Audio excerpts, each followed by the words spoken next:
Hello everyone, this is Dr. Atasham Faruqi from Sage University working as an assistant professor and coordinator।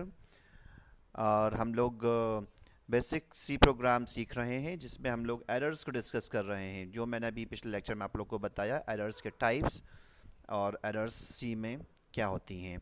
ये आपकी first screen जिसे मैं इस screen को carry कर रहा हूँ सभी एरर्स के लेक्चर्स के अंदर। यहाँ पर मेनली 5 टाइप्स की एरर्स जो कि सी प्रोग्राम में एग्जिस्ट होती हैं उनको डिस्कस किया गया है, और ये एरर्स को जानना बहुत ज़रूरी है। और बिगनर्स के लिए ख़ास तौर से एरर्स के बारे में मालूम करना बहुत ज़रूरी है, because if you know the types of errors and the error messages, then only you can easily run your program, execute your program. Otherwise you will take much time in learning, executing and getting output of your program. So guys, errors को जानना बहुत ज़रूरी है।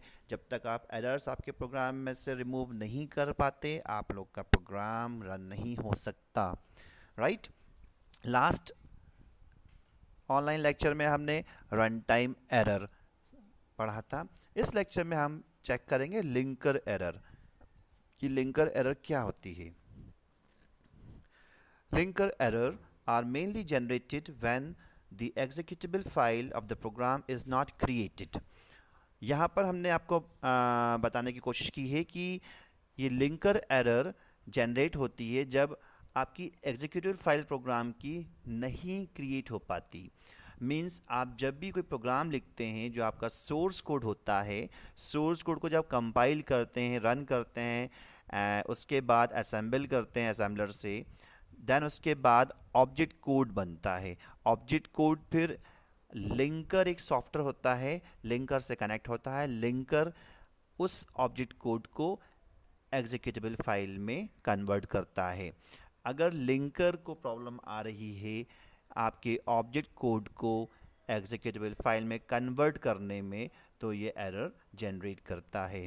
This can be happened either due to the wrong function, prototyping और usage of the wrong header file. जैसे कि हम लोग सी लैंग्वेज में हेडर फाइल लिखते हैं, राइट, और आपने फॉर एग्जांपल स्ट्रिंग का कोई फंक्शन यूज़ कर रखा है आपने कोडिंग में, बट हेडर फाइल उसकी यूज़ नहीं करी है। तो जब हम इसको एग्जीक्यूट करेंगे तो हमारा जो प्रोग्राम होगा, ऑब्जेक्ट कोड बनेगा, वो लिंक नहीं हो पाएगा। जो उसमें हमने फंक्शन यूज़ कर रहे हैं string handling functions, string header file से, तो जब लिंक नहीं हो पाएगा तो वो लिंकर एरर शो करेगा। For example, the main.c file contains the sub function whose declaration and definition is done in some other file such as func.c। यहाँ हम बताना चाह रहे हैं जो main.c फाइल होती है वो एक फंक्शन उसका होता है सब, और सब फंक्शन में उसकी डेफिनेशन लिखी रहती है। Function whose declaration and definition is done in some other file such as func.c। और func.c एक फाइल होती है जिसमें सब जो फंक्शन होता है उसको डिक्लेयर करा होता है और उसको डिफाइन किया होता है। During the compilation the compiler finds a sub function in func.c, so it generates two object file. जब हम कंपाइल करते हैं तो कंपाइलर क्या करता है, सब फंक्शन को func.c फाइल में ढूंढता है और जनरेट करता है दो object file, main.o and func.o। At the execution time, if the definition of sub function is not found in the func.o file, अगर एग्जीक्यूट करते वक्त अगर सब फंक्शन की डेफिनेशन इसको फाइल में नहीं मिलती है func.o में, then the linker error will be thrown। तब जाके ये लिंकर एरर जनरेट होती है। मीन्स कहने का ये है, जो फंक्शंस हमने यूज़ कर रखे हैं अपने प्रोग्राम के अंदर, अगर उनकी पर्टिकुलर फाइल जहाँ पर उनकी डेफिनेशन या डिक्लेरेशन किया गया है वो नहीं मिलती है, लिंकर को लिंक नहीं कर पाता है आपके ऑब्जेक्ट फाइल को, तो ये जनरेट करता है linker error. The most common linker error that occurs is that we use main instead of main. आप यहाँ देख सकते हैं हम लोगों का जनरल प्रैक्टिस होती है, जो मेन एक ड्राइवर प्रोग्राम होता है सी का, उसको हम लोग मोस्टली स्टार्टिंग में in the beginning of the coding हम कैपिटल से लिख देते हैं, जबकि हमें लिखना चाहिए सिंपल मेन। अगर आप ये मेन लिखेंगे तो इसका डिक्लेरेशन, इसका डेफिनेशन किसी भी फाइल में नहीं मिलेगा, और लिंकर आपके प्रोग्राम को लिंक ही नहीं कर पाएगा। जब लिंक नहीं कर पाएगा तो लिंकर एरर जनरेट करेगा। इसको हम और अच्छे समझेंगे कोडिंग के थ्रू।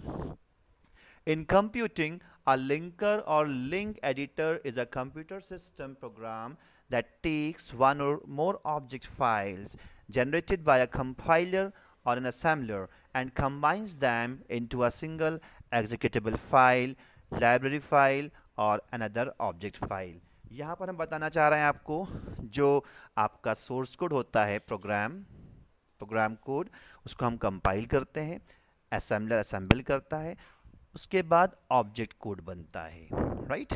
कंपाइलर के बाद असेंबलर या इंटरप्रेटर जो भी आपका यूज़ हो रहा है, ट्रांसलेटर, उसके बाद ऑब्जेक्ट कोड बनता है। ये आपका ऑब्जेक्ट कोड पूरी प्रोग्राम फाइल का क्रिएट हो गया। देन इस ऑब्जेक्ट कोड को जो लिंकर, एक सॉफ्टवेयर है, वो लिंक करता है जितनी भी आपने फाइल्स या फंक्शंस यूज़ करे हैं उनको उनकी पर्टिकुलर हेडर फाइल से या उनके फंक्शन से जहाँ पर उनको डिक्लेयर या डिफाइन किया गया है। अगर ये लिंकर लिंक नहीं कर पाता है आपके ऑब्जेक्ट कोड को, तो एग्जीक्यूटेबल फाइल नहीं बनती है फिर, और जब एग्जीक्यूटेबल फाइल नहीं बन पाती है तो लिंकर जनरेट करता है error. That error known as linker error. Look at this example, linker error example. Here I have used hash include stdir.h integer main int a is equal to 78. Here I have declared a simple variable of integer type a and I have assigned a value 78. Printf, the value of a is, a will be printed out, return 0. Now when you execute the program, you will get this error message: undefined reference to main id return 1 exit status। Means आपका जो programme है वो exit हो गया है, run नहीं हो पाया, और उसने लिंकर एरर शो कर दी। इसका सिंपल सा रीज़न है, as already I have discussed here, you can see main should be main. ये हमने जो अपर केस में एम लिखा है, इसको हमें लोअर केस में लिखना है, क्योंकि इस मेन को जो डिक्लेयर किया गया है, डिफाइन किया गया है, वो स्मॉल लेटर्स में, ना कि कैपिटल लेटर्स में। तो इस मेन का डिक्लेरेशन, डेफिनेशन आपको किसी भी हेडर फाइल में नहीं मिलेगा, और लिंकर इसको लिंक नहीं कर पाएगा। ये जो मेन इसको यूज़ करेंगे आप, तो इसकी हेडर फाइल में इसका डिक्लेरेशन, डेफिनेशन दोनों मिलेगा, और लिंकर आपके ऑब्जेक्ट कोड को आराम से लिंक कर लेगा और एग्जीक्यूटेबल फाइल जनरेट कर देगा। तो हियर गाइज, जो हमारे पास कीवर्ड्स हैं, जो हमारे पास रिजर्व वर्ड्स हैं, जो हमारे पास बिल्ट इन फंक्शंस हैं, हम उनको उनके ही केस में यूज़ करें और जैसा उनका सिंटैक्स है, otherwise you will get linker error. Hope ये एग्जाम्पल बहुत अच्छा आपको पसंद आएगा, एंड मैं इसको बहुत इजीली आपको आपके लेके आया हूँ मैं, ताकि आपको लिंकर एरर समझ में आ जाए। एक बार फिर से मैं रिपीट करूँगा कि लिंकर एरर आपके ऑब्जेक्ट कोड के बाद आती है। जब ऑब्जेक्ट कोड को आपका ऑब्जेक्ट कोड लिंकर से लिंक होता है और एग्जीक्यूटेबल फाइल बनाता है, तो लिंकर अगर आपके ऑब्जेक्ट कोड में जो भी आपने बिल्ट इन फंक्शंस या कुछ इस तरह से कीवर्ड्स यूज कर रखे हैं जिसको वो लिंक नहीं कर पा रहा है, तो वो लिंकर एरर जनरेट करता है। So guys, this is a very simple example, little program for you guys. Especially मैं बहुत छोटे small program beginners के लेके आता हूँ। Hope आपको लिंकर एरर समझ में आई होगी, और इसको आप दोबारा देखिए लेक्चर को, बहुत शॉर्ट में, बहुत इजी में मैंने आपको बताया है। Well, thank you so much for joining my lecture. Stay tuned and subscribe to Sage University Bhopal. Our website address is sageuniversity.edu.in. Our sister concerns SUI, SGI and ACCSIS. Thank you so much.